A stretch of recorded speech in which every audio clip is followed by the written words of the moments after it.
किसी माध्यम के लिए अगर हम कूलाम के नियम की बात करें तो F is equal to 1/4 epsilon not into K, Q1 Q2 upon R² होता है, जहाँ पर K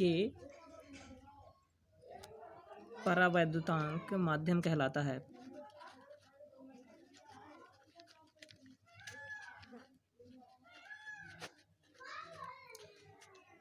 एप्सिलॉन नॉट निर्वात की विद्युतशीलता है।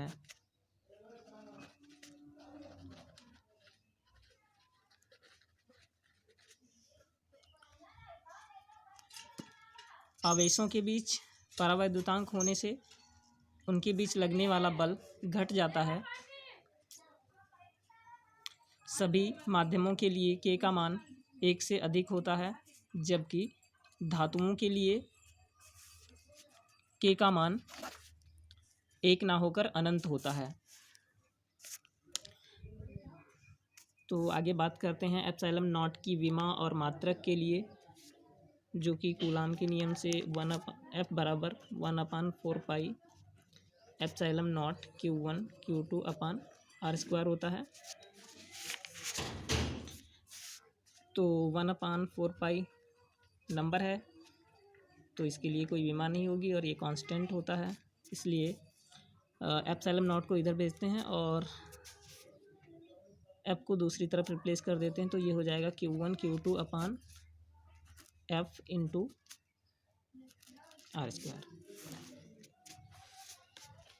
जहाँ पर Q आवेश है तो इसके लिए Q बराबर IT इंटू दूसरे Q के लिए भी IT रख देंगे अपान बल की विमा MLT-2 होती है इंटू R, जो कि दूरी है और स्क्वायर में है, तो इसलिए इसकी विमा हो जाएगी L2।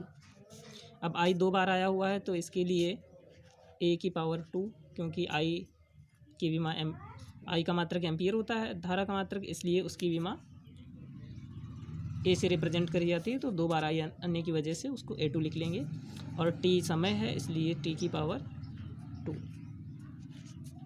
अपान M 2L यहाँ पर हैं और एक ये 2 और एक 3, तो ये हो जाएगा ML3 और T-2। तो फाइनली हम देखते हैं M को ऊपर ले जाएंगे तो M की पावर -1 हो जाएगी, क्योंकि नीचे M की पावर है नहीं, तो किसी भी संख्या का पावर कुछ नहीं का मतलब 1 होता है, इसलिए ऊपर ले जाने पर वो -1 हो जाएगी। L की पावर नीचे 3 थी तो ऊपर ले जाने पर वो -3 हो जाएगी, और T की पावर नीचे -2 है, ऊपर 2 थी तो -2 और +2 जुड़ के 4 हो जाएगा, और A की पावर 2।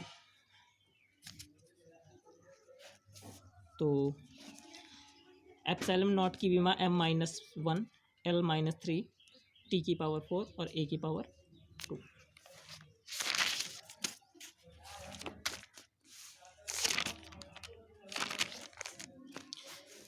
तो आगे बात करते हैं वैद्युत बल और गुरुत्वाकर्षण बल के बीच अंतर या तुलना। तो वैद्युत बल, गुरुत्वाकर्षण बल, वैद्युत बल जो है आकर्षण या प्रतिकर्षण हो सकता है, क्योंकि उसके बीच आवेश प्लस या माइनस होते हैं, इसलिए वो आकर्षण या प्रतिकर्षण हो सकता है। जबकि जो गुरुत्वाकर्षण बल है वो केवल आकर्षण होता है, जबकि प्रतिकर्षण बल नहीं होता गुरुत्वाकर्षण बल के बीच। दूसरा, वैद्युत बल आवेशों के बीच रखे गए माध्यम पर निर्भर करता है, जबकि गुरुत्वाकर्षण बल किसी भी माध्यम पर निर्भर नहीं करता है। वैद्युत बल गुरुत्वाकर्षण बल की तुलना में काफ़ी अधिक होता है। वैद्युत बल रेखाएं क्या होती हैं? तो वैद्युत क्षेत्र में किसी स्वतंत्र धन आवेश के मार्ग को, वैद्युत क्षेत्र में किसी स्वतंत्र धनावेश के मार्ग को हम वैद्युत बल रेखा कहते हैं। अब इन वैद्युत बल रेखाओं की कुछ क्वालिटीज़ होती हैं जो कि इस प्रकार हैं। वैद्युत बल रेखाएं धनावेश से चलकर ऋणावेश पर समाप्त होती हैं। वैद्युत बल रेखा के किसी भी बिंदु पर खींची गई स्पर्श रेखा उस बिंदु पर धन आवेश पर लगने वाले बल की दिशा को दर्शाता है। कोई दो बल रेखाएं परस्पर एक दूसरे को काट नहीं सकती हैं।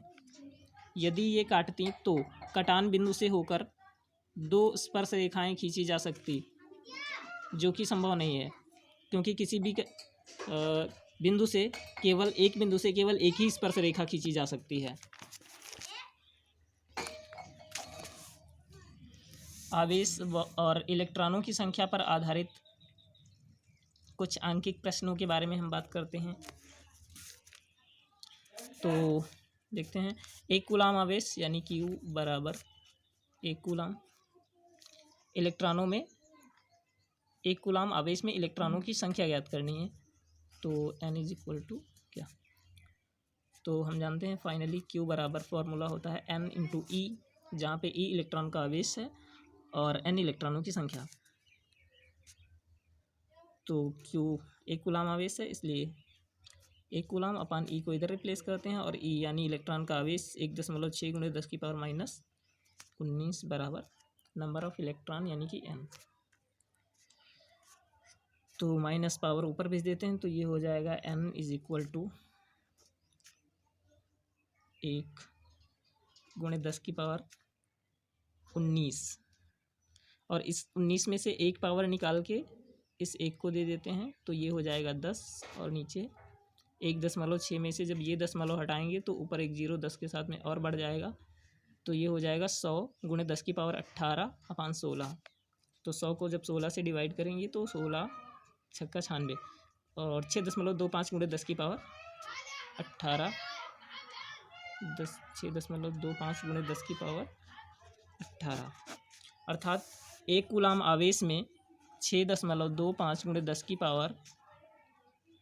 10⁻18 इलेक्ट्रॉन होते हैं। देखते हैं अगले सवाल में, एक धातु के टुकड़े से कितने इलेक्ट्रॉन हटाए जाएं जिससे कि इस पर 1.0 × 10⁻⁻7 कूलाम का आवेश रह जाए, धन आवेश। तो Q बराबर 1.0 × 10⁻⁻7 कूलाम इलेक्ट्रॉन कितने हटाए जाएं, यानी कि इलेक्ट्रॉनों की संख्या ज्ञात करनी है। n इज इक्वल टू क्या, तो n बराबर Q अपान E बराबर Q का मान 1.0 × 10⁻⁻7 अपान 1.6 इलेक्ट्रॉन का आवेश × 10⁻⁻19। तो एक अंक के बाद ऊपर भी दशमलव है, एक अंक के बाद नीचे से हटा देते हैं और 10⁻⁻19 को ऊपर भेज देते हैं, तो ये +19 होगा जाके 10/16 ×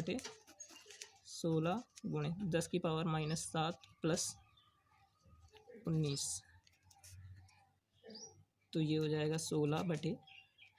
10/16 इंटू 10⁻12 7 19 12 बचेंगे, तो एक 0 इसको दे देते हैं और इसके पास बचेंगे 11। अब इसको 16 से 100 को जब डिवाइड करेंगे तो ये आ जाएगा 6.25 × 10⁻11 इलेक्ट्रॉन, अर्थात n बराबर 6.25 × 10⁻11 इलेक्ट्रॉन। एक धातु के टुकड़े से 6.25 × 10⁻11 इलेक्ट्रॉन हटाए जाने पर उस पर 1.0 × 10⁻⁻7 कूलाम का आवेश रह जाएगा। एक आवेशी चालक पर इलेक्ट्रॉनों की संख्या n बराबर 400 दी गई है। चालक में उपस्थित आवेश तथा उसकी प्रकृति बताइए। तो Q बराबर Ne, 400 इलेक्ट्रॉन है, 400 × 1.6 × 10⁻⁻19। तो एक अंक के बाद दशमलव है, यहाँ से एक दशमलव हटाकर एक 0 काट देते हैं, तो ये 16 की गुणा 4 के साथ कर लेते हैं, तो ये आ जाएगा -10⁻19। दशमलव को 2 अंक इधर खिसका देते हैं बाईं ओर, तो ये हो जाएगा 6.40 और यहाँ से माइनस में पावर थी इसलिए 2 पावर घट जाएगी, तो ये बचेंगे 10⁻⁻17 कूलाम।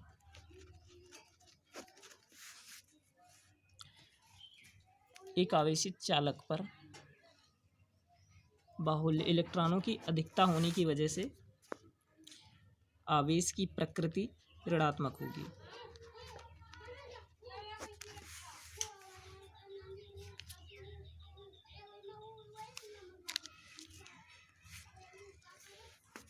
नाइट्रोजन नाभिक पर कूलाम में आवेश की गणना, तो E बराबर 1.6 × 10⁻⁻19 और नंबर ऑफ इलेक्ट्रॉन नाइट्रोजन के नाभिक पर 7 इलेक्ट्रॉन है, इसलिए Q बराबर n × E बराबर 7 × 1.6 × 10⁻⁻19। तो 1.6 की गुणा 7 के साथ करते हैं तो ये आ जाएगा 11.2 × 10⁻⁻19। 0.1 अंक पीछे खिसका देते हैं बाईं ओर, तो ये हो जाएगा 1.12 × 10⁻⁻18 कूलम।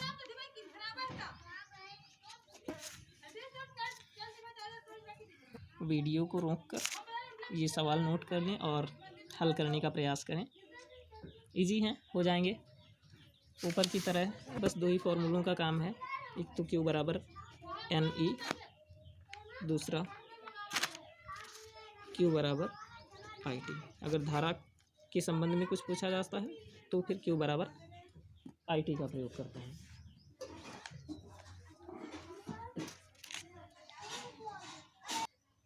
दोस्तों, अगर ये वीडियो आपके लिए हेल्पफुल रही हो तो प्लीज़ हमारे चैनल को लाइक करें, सब्सक्राइब करें और अपने दोस्तों को भी शेयर करें। मिलते हैं अगले वीडियो के साथ, तब तक के लिए नमस्कार। Thanks for watching.